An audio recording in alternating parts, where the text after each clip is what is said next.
Formålet med mødet her i dag, det er jo, at vi skal finde ud af, hvordan vi indretter det her lokale, vi sidder i, på en måde, hvor det kan imødekomme jeres behov, og ikke mindst jeres elevers behov. Og man kan sige, at vi skal nå et mål, som ikke findes, fordi det er et mål, som vi skal skabe sammen. Og mødet det er berammet til en time, men skulle vi blive færdige inden, så er det jo fint. Ja, jeg har i hvert fald en bagkant kl. 11, der starter min undervisning. Jamen, det skal vi nok nå. Om lidt så tager vi en runde, bordet rundt, hvor jeg gerne vil høre om, hvilke drømme og ønsker I hver især har for indretningen. Men inden vi når dertil, så tænker jeg, at I skal have et par minutter til at mærke efter og til eftertanke. Få jeres drømme og visioner frem for lokalets indretning. Og da det nu er musik, der er vores fællesnævner, så tænker jeg, at I skal have lidt musik til det. Så læn jer godt tilbage i stolen, tag nogle dybe indåndinger og få gang i nogle refleksioner.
Richard Kleiderman på guitar. Ja, tak, Troels.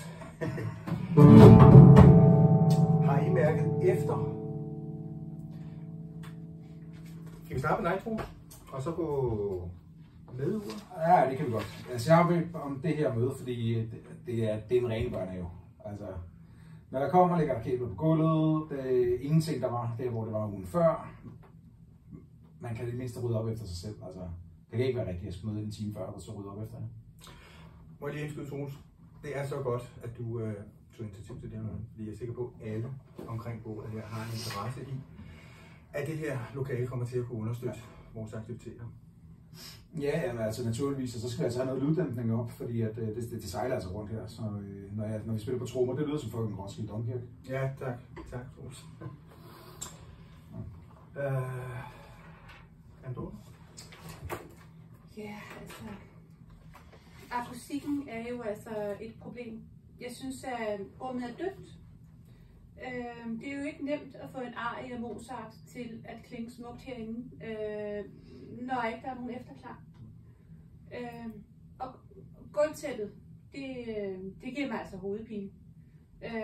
Det sorte og hvide mønstre, de forvirrer min hjerne. Jeg får flimmer for øjnene, og jeg bliver utryg. Men trommesættene skal altså stå på et gulvtæppe, fordi ellers så ødelægger stortrummen gulvet. Ja, men her der har vi så allerede nogle ting, vi skal arbejde med, ikke? Kenneth? Jamen, jeg kunne faktisk godt tænke mig, at vi fik nogle skabe op. Og faktisk også nogle flere kroge til ledninger. Og så er det egentlig også vigtigt, at klaveret står over i det der hjørne. Og så kunne det egentlig også være meget fedt at få flyttet de store højtalere længere hen mod væggen. Og så kunne vi måske gøre det sammen en dag, for jeg vil ikke gøre det, jeg har sådan en lidt dårlig ryg. Hvis der er nogen her i firmaet, der er dårlig ryg, så er det kraftet med mig. Tak, Troels. Men ingen skal flytte de her ting alene. Og arbejdsmiljø, det er vigtigt at tænke på, men også det psykiske. Så jeg synes lige, du skal tænke lidt over din sprogbrug her. Og Kenneth, vi flytter ikke noget i dag. Altså i dag, der taler vi og finder løsninger. Hvis det er, hvad I umiddelbart har, så synes jeg, vi skal gå videre og tage det lidt igennem. Hvis vi kigger på det med akustikken, Dorte og Kenneth, så det havde I begge to en stor interesse i. Ja. Kunne I se nogle løsninger, som måske kunne imødekomme jeres begges behov? Altså måske noget, der kunne reguleres? Altså, det er jo de store vinduespartier, der er problemet. Altså, det er totalt no-go for rytmisk musik.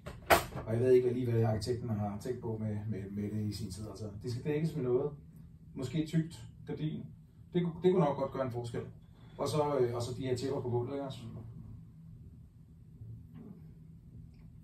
Altså, hvis det kunne være et pænt gardin, som man så kunne trække fra, så ville det være okay med mig, men ikke flere grimme gulvtæpper. Det vil altså sige et tykt gardin, som kunne trækkes for, når lyden skal dæmpes, og fra, når vi skal have noget efterklang. Ikke? Kenneth, jeg synes, du kan gå her. Ja, altså fordi at hvis der skal være gardiner, så det der problemet der, så har jeg ungerne hængende i dem. Jeg har jo hele skoleklasser herinde, og de er altså ikke lige så nemme at holde styr på. Nej, det er klart, at man kan lege meget gennemleje i sådan nogle bløde, tunge gardiner der. Ja.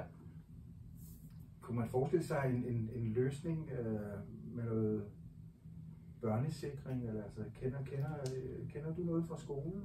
Ja, altså det kunne måske godt fungere. Så tænker jeg på, at vi har sådan nogle dørhåndtag nede i børnehaven, og de sidder sådan for oven i døren, så kun pædagogerne ligesom går åbne, så måske en strop, der er placeret i børnehøjde. Det er da en super idé, Kenneth. Det er et forsøg værd. Det synes jeg, vi skal prøve. Troels og Dorte, kunne man forestille sig, i stedet for det her ternede tæppe, som kan virke distraherende, kunne man forestille sig en anden løsning? Nogle små tæpper under trommesætning, et under hvert trommesæt, Troels? Altså, det skal bare være nogle tæpper, der er i kvalitet. Altså ikke det lort, som jeg har oppe i Esnes. Altså stod det til mig, så var der væk til væk tæppe i hele rummet. Okay. Altså, tæpper på hele gulvet, det vil jo ødelægge akustikken fuldstændig. Ja, der kommer ikke tæt på hele gulvet, det kan jeg lige så godt sige, altså, fordi det har noget at gøre med skolens rengøring, så det kan vi simpelthen ikke. Men det er jo fint at kende jeres holdning til, hvis vi skulle stå i nogle andre omstændigheder på et andet tidspunkt. Ikke? Jeg tænker, at vi er nået til at kunne sammenfatte, hvad der skal ske, og aftale, hvad der gør ved. Kenneth, er det ikke dig, der tager fat i serviceleder Anders og hans folk? Jo. Og får flyttet de højtalere der, får dem til at flytte dem? Jeg har bemærket, at du har sådan en god jargon med ham. Og Troels, går du ikke på nettet og finder nogle kvalitetstæpper i noget neutral farve? Du kan bare bestille på Musikskolens EAN-nummer. Jo, altså så må du lige give mig det der nummer. Ja, det kan du finde på Musikskolens hjemmeside, på forsiden. Jeg kan det ikke uden af. Og en Dorte, gardiner. Hvad siger du til at kigge på det? Altså du kunne komme op på kontoret, en undervisning på onsdag. Så kunne vi kigge lidt på nettet. Eller du kunne gå i stoflageret i Forvejle, eller? Ja. Jo, men altså jeg kan måske godt komme op onsdag, inden jeg starter koret. Det er super. Så sørger jeg for, at der er noget kaffe. Tak.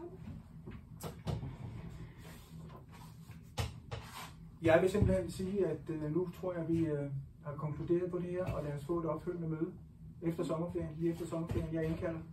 Det må vi tak for i dag. Tak.